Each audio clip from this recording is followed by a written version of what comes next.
ಮೊದಲನೇ ಬಾರಿ ಮೈಸೂರು ಜಿಲ್ಲೆಯಲ್ಲಿ ವಿಶೇಷವಾಗಿ ಮಹದೇಶ್ವರ ಬೆಟ್ಟದಲ್ಲಿ ಸಂಪುಟದ ಸಭೆ ನಡೀತಾ ಇದೆ. ಈ ಭಾಗದ ಅನೇಕ ಸಮಸ್ಯೆಗಳ ಬಗ್ಗೆ ಚರ್ಚೆ ಮಾಡಿ ತೀರ್ಮಾನ ತಗೊಳ್ತಕ್ಕಂಥ ಅಜೆಂಡಾದಲ್ಲಿ ಇಟ್ಕೊಂಡಿದ್ದಾರೆ. ಒಂದು ವಿಶೇಷವಾದಂಥ ಸಭೆ, ಯಾಕೆಂದರೆ ಸಾಮಾನ್ಯವಾಗಿ ಬೆಂಗಳೂರು ಕೇಂದ್ರ ಸ್ಥಾನ ಬಿಟ್ಟು ಸಂಪುಟ ಸಭೆಗಳು ನಡೆಯೋದಿಲ್ಲ. ಸುವರ್ಣಸೌಧ ಬೆಳಗಾಂನಲ್ಲಿ ನಡೆಯುತ್ತೆ ನಮ್ಮ ಅಧಿವೇಶನ ನಡೆಯುವಾಗ.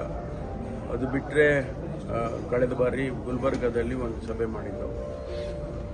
ಇದು ವಿಶೇಷವಾಗಿ ಈ ಬಾರಿ MM ಹಿಲ್ಸಲ್ಲಿ ನಡೀತಾ ಇದೆ. ಇವೆಲ್ಲ ಇತಿಹಾಸದ ಪುಟಗಳಲ್ಲಿ ಸೇರಿ ಹೋಗ್ತಾವೆ. ಈಗ ಟೆರರ್ ಅಟ್ಯಾಕ್ ವಿಚಾರವಾಗಿ ಸರ್ವಪಕ್ಷಗಳ ಸಭೆ ಕರೆಯಬೇಕು ಅಂತ ಹೇಳಿದ್ರೆ ಖರ್ಗೆ ಅವರು ಸಹ ಎಷ್ಟು ಮುಖ್ಯ ಆಗ್ತದೆ ಅಂತೇಳಿ ಈ ಒಂದು ಸಂದರ್ಭದಲ್ಲಿ, ಈ ಸಿಚುವೇಶನ್ ನೋಡಿ, ಇದು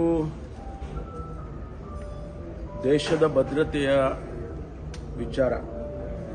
ಇದರಲ್ಲಿ ಯಾರೂ ಕೂಡ ರಾಜಕಾರಣವನ್ನು ಮಾಡ್ತಕ್ಕಂಥದ್ದಲ್ಲ. ರಾಜಕಾರಣವನ್ನು ಏನಾದರೂ ಇದಕ್ಕೆ ಬೆರೆಸೋದಾದರೆ ಅದಕ್ಕಿಂತ ಕೀಳು ಭಾವನೆಗಳು ಇರೋದಿಲ್ಲ. ಹಾಗಾಗಿ ನಾವೆಲ್ಲರೂ ಕೂಡ ಒಟ್ಟಾಗಿ ಎಲ್ಲ ಪಕ್ಷಗಳು ಸೇರಿ ಏನೇ ತೀರ್ಮಾನಗಳನ್ನು ತೆಗೆದುಕೊಂಡರೂ ಕೂಡ ಕೇಂದ್ರ ಸರ್ಕಾರ ಎಲ್ಲ ಪಕ್ಷಗಳನ್ನು ವಿಶ್ವಾಸಕ್ಕೆ ತಗೋಬೇಕು ಅಂತೇಳಿ ನಮ್ಮೆಲ್ಲರ ಆಗ್ರಹ.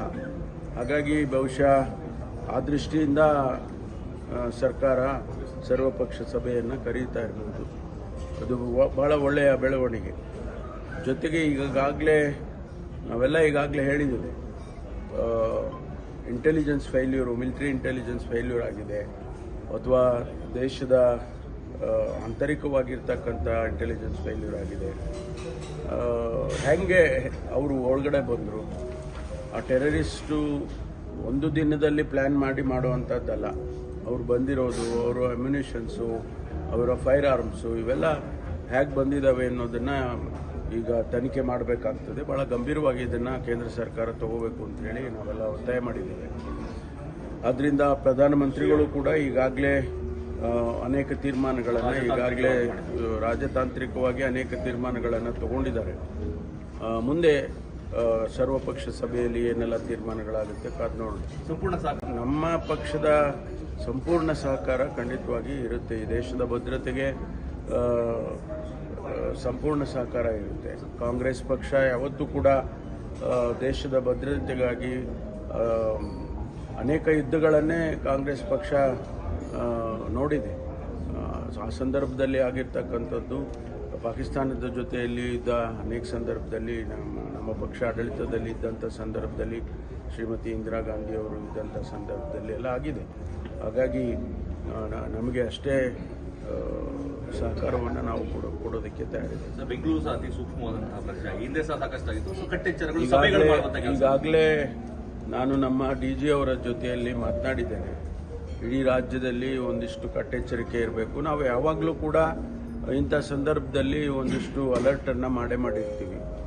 ಈಗಾಗಲೇ ನಮ್ಮ ಕರ್ನಾಟಕದಿಂದ ಹೋದಂಥವ್ರು 3 ಜನ ಈಗಾಗಲೇ ಅವರ ಇಬ್ಬರದ್ದು ಬಾಡಿ ಬಂದೀಗ ಒಬ್ಬರು ಶಿವಮೊಗ್ಗದ್ದು ತೀರ್ಕೊಂಡಿದ್ದವರು, ಅವರದ್ದು ಬಾಡಿ ಈಗಾಗಲೇ ಹೋಗ್ತಾ ಇದೆ. ಬೆಂಗಳೂರಿನಲ್ಲಿ ಕೂಡ ಮತಿಕಟ್ಟೆಯಲ್ಲಿ ಪ್ರದೇಶದಲ್ಲಿ ಅವರು ತೀರ್ಕೊಂಡಿರೋರು, ಅವರ ಬಾಡಿನೂ ಕೂಡ ಅಲ್ಲಿ ಇಟ್ಟು ಏನು ಗೌರವ ಸಮರ್ಪಣೆ ಮಾಡಬೇಕು ಅದನ್ನು ಸರ್ಕಾರದ ವತಿಯಿಂದ ಮಾಡ್ತೇವೆ. ಸಭೆ ನಡೆಸುವಂಥದ್ದು ಅಲ್ಲ, ನಾವು ಆಂತರಿಕವಾಗಿ ಮಾಡ್ಕೊಳ್ತೀವಿ. ಯಾವಾಗಲೂ ಇಂಥ ಸಂದರ್ಭದಲ್ಲಿ ನಾವು ಅಲರ್ಟ್ ಮಾಡೋದು ಅದೆಲ್ಲ ಮಾಡೇ ಮಾಡ್ತೀವಿ.